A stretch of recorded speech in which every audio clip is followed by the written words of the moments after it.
Hi guys, Mrs. H here with another story for you. Where the Wild Things Are. It says story and pictures by Maurice Sendak. That means he is the author and the illustrator. He wrote the words and drew the pictures. This is one of my favorite books. I hope you enjoy it.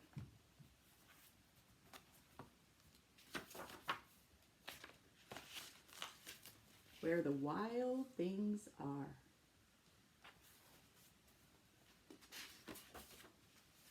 The night Max wore his wolf suit and made mischief of one kind and another, his mother called him Wild Thing, and Max said, "I'll eat you up." So he was sent to bed without eating anything. He got in a little bit of trouble, didn't he? That very night in Max's room, a forest grew and grew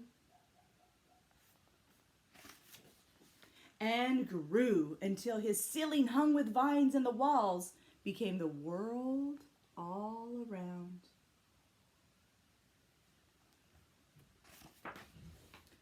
And an ocean tumbled by with a private boat for Max, and he sailed off through night and day, and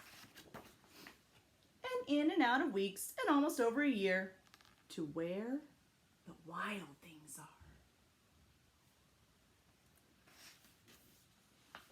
And when he came to the place where the wild things are, they roared their terrible roars, and they gnashed their terrible teeth, and they rolled their terrible eyes, and showed their terrible claws.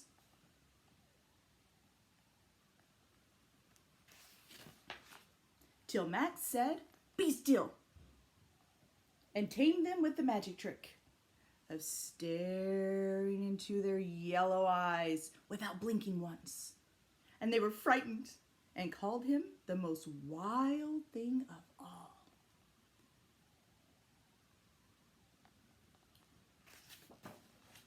And they made him king of all wild things.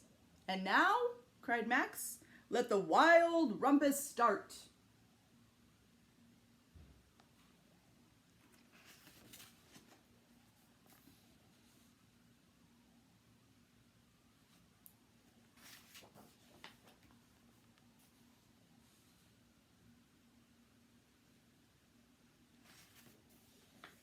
Wow, they are really having a wild rumpus, aren't they?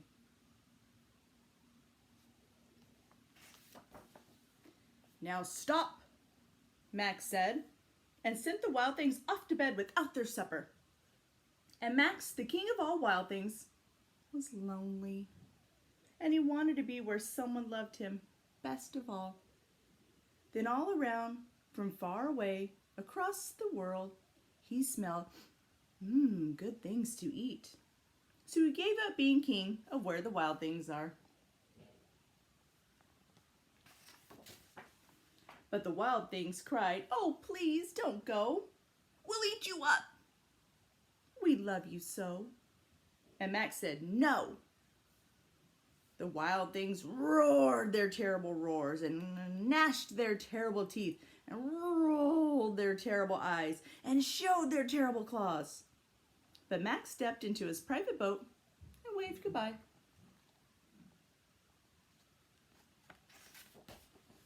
And sailed back over a year and in and out of weeks and through a day.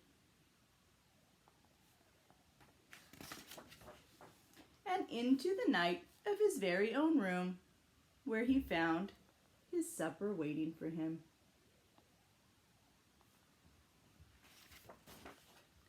And it was still hot. I hope you enjoyed that story today, friends.